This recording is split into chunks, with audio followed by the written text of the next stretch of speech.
জীবনে কখনো স্বার্থ নিয়ে কারো সাথে মিশিনি, ভবিষ্যতে মিশবও না। যাদের সম্মান, ভালোবাসা বা ভালো ব্যবহার দিয়েছি, তা সবসময় নিঃস্বার্থভাবেই ছিল। কোনো প্রতিদান আশা করিনি, ভবিষ্যতেও করব না। এটা সবার জন্য প্রযোজ্য। সো হ্যালো এভরিওয়ান, আসসালামু আলাইকুম। কেমন আছেন? আশা করি সবাই ভালো আছেন। নতুন আরও একটি ব্লগ নিয়ে আপনাদের মাঝে সকালে হাজির ঘুম হয়ে থেকে গেলাম। ওঠার পর সবার আগে যে কাজটা আগে পড়ে সেটা হচ্ছে নিজের বিছানাপত্র গোছানোর। তো সবার আগে ঘুম থেকে উঠেই আমি এই কাজটা করার চেষ্টা করি। নিজের বিছানাপত্র গুছিয়ে নিতে পারলে মনে হয় কাজ মনে হয় অর্ধেকটা শেষ হয়েছে, আর দেখতেও ভালো লাগে। হঠাৎ করে কেউ আসলেও দেখা যায় খারাপ লাগে না। আর আমার ছোটোবেলা থেকেই নিজের কাজ নিজে করতে ভালো লাগে। আমি ছোটোবেলা থেকেই দেখা যায় ঘর সাজাতে বেশি একটা পছন্দ করি। ঘরটাকে ক্লিন করে রাখাটাকে একটু বেশি প্রাধান্য দেই। এলোমেলো জিনিস আমার বেশি একটা ভালো লাগে না। আর ঘরটাকে যদি একটু ক্লিন পরিপাটি করে রাখা যায়, সেই ঘরে কিন্তু থাকতেও ভালো লাগে, মনটাও ফ্রেশ লাগে, সব দিক থেকেই ভালো লাগে। এদিকে বাইরে থেকে ময়লা ধুলাবালি এসে ফার্নিচারে তো জমা হয়ে যায় প্রতিদিনের কাজ। তো ফার্নিচারগুলোকে মোছামুছি করলো, এরপর দিন আবার যে সেই হয়ে ওরকমই হয়ে থাকে। এদিকে আমার মামপটে পানি শেষ হয়ে গেছিলো, তো মামপটগুলোকে ধুয়ে ভালোভাবে পরিষ্কার করে নিই। আর আমি মামপটে প্রায় সময় মামপটগুলোকে গরম পানি দিয়ে ফুটিয়ে নিই, তারপর মামপটে পানি রাখি। এতে করে মামপটে যদি কোনো ব্যাকটেরিয়া থাকে সেগুলো ক্লিন হয়ে যায়। এদিকে ঝটপট নাস্তা বানিয়ে নিয়ে, যেহেতু শুক্রবার, তো সকালে আমাদের নাস্তায় ছিল আলিশবার জন্য আমি এখানে রুটি এবং ডিম পোস্ট সেমাই নিয়ে নিয়েছিলাম। আর আমাদের জন্য ইলিশ পোলাও রান্না করা ছিল, সেটা দিয়ে আমরা দুজনে নাস্তা করে ফেলি।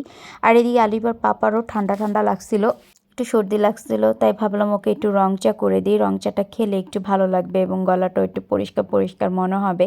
তো নাস্তা শেষ করার পর এখন টেবিলটাকে আমি ক্লিন করে নিলাম। তো টেবিলটাকে ক্লিন করার পর এই বোম্বাই মরিচটা আম্মু এনেছিল। তো বোম্বাই মরিচগুলা মোটেও ভালো ছিল না, দেখতে যতটা সুন্দর লাগছিল বাট খেতে কিন্তু তেমন একটা ঝালও ছিল না, গ্রান বাসনা কিছুই ছিল না। আর আজকে বাইরে এত ঠান্ডা পড়ছে, জানালা খুলতে যেও খুলতে পারলাম না। আর শুধু আজকে বলতে না, আজকে 3-4 দিন যাবৎ সেম পজিশনে আছে। দেখেন বাইরে কোনো রোদ্দুর কোনো দেখা নাই, এমনভাবে কুয়াশা পড়ছে, মনে হচ্ছে বৃষ্টি হচ্ছে। আর এদিকে আমার মেয়ের কিছু কাপড় চোপড় জমেছে, খালা আসলে খালাকে ধুতে দিয়ে দিব। তো এগুলাকে আবার রেডি করে নিলাম। আর আজকে আলিশবাকেও গোসল করাবো, তো গোসল করানোর জন্য পানিটাকে গরম করে নিচ্ছি। আর এই কয়েকটা দিন এত ঠান্ডা পড়েছে, সূর্যের দেখা একদমই পাই না। তো আলিশবাকে দেখা যায় এই কয়েকদিন 2-3 দিন পর পরই ওকে গোসল করাই। আর এই ঠান্ডা আসার পর থেকে ইদানিং তো সে গোসল একদমই করতে চায় না, তার নাকি প্রচুর ঠান্ডা লাগে, গোসল করতে গেলে কান্নাকাটি লাগিয়ে দেয়। প্রচণ্ড জোরপূর্বকভাবে তাকে আমার গোসল করানো হয়। এই দেখতে পাচ্ছেন তার প্রচণ্ড মন খারাপ ছিল।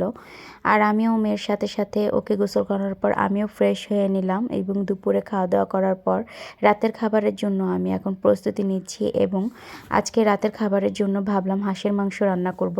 এখন আমি হাঁসের মাংসটাকে ভিজিয়ে নিলাম, আর হাঁসের মাংসের সাথে আজকে ভাবলাম চিটা রুটি বানিয়ে নিব। আর চিট রুটিটা কিন্তু খেতে কিন্তু এই শীতের মধ্যে খুবই ভালো লাগে। আর হাঁসের মাংস যদি হয়তো তাহলে তো পুরাই জমে যায়। তো আমি হাঁসের মাংসটাকে ছুটিয়ে আর ক্লিন করে নিলাম। আর হাঁসের মাংসর সাথে চিটা রুটিটা আলিশবার পাপাও পছন্দ করে, ইভেন আমারও অনেক পছন্দ। এদিকে আম্মু চিটা রুটি বানানোর জন্য চালটাকে সুন্দরভাবে গুলিয়ে নিল। আর আমি কিন্তু তেমন একটা পিঠা পিঠা বানাতে পারি না, আর তাছাড়া কখনো সাহসও হয় নাই একা একা করার। আর আম্মু যেহেতু পারে, তাই আম্মুকে দিয়ে দিলাম পিঠা বানাতে। আর এদিকে আমি হাঁসের মাংসটা রান্না করব। আর যে কোনো কাজ সবাই মিলেমিশে একসাথে করতে পারলে কিন্তু কাজগুলো সহজ হয়ে যায়, আর একজনের পক্ষে কিন্তু অনেক কঠিন হয়ে দাঁড়ায়। এরপর এই তো যেহেতু চালের গুঁড়িটাকে গুলিয়ে রেখেছিল, এরপর ফ্রাই প্যানে একটু হালকা তেলটাকে ব্রাশ করে নিল। এরপর এই তো ছিটিয়ে ছিটিয়ে এইভাবে পিঠাটাকে বানিয়ে নিবে। আর আমার কাছে মনে হলো দুনিয়াতে সবচেয়ে সহজ পিঠা মনে হয় এই পিঠাটা করতে সহজ লাগে, খুব কম সময়েই মনে হয় এই পিঠাটা বানানো যায়। আর বিশেষ করে এই পিঠাটার ভাজটা দেখতে আমার ভালো লাগে।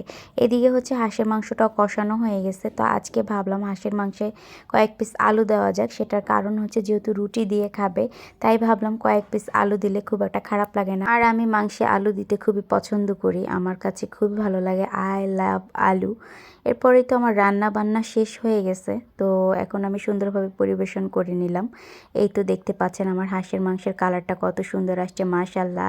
আর শীত আসলে পিঠাপুলি খাওয়ার এবং হাঁসের মাংস খাওয়ার একটা ধুম পড়ে যায়। এই ধরনের হাঁসের মাংসের সাথে চিতই পিঠা, চিট রুটি, চালের গুঁড়ির রুটি, এগুলো হলে তো পুরাই জমে যায়, তাই না?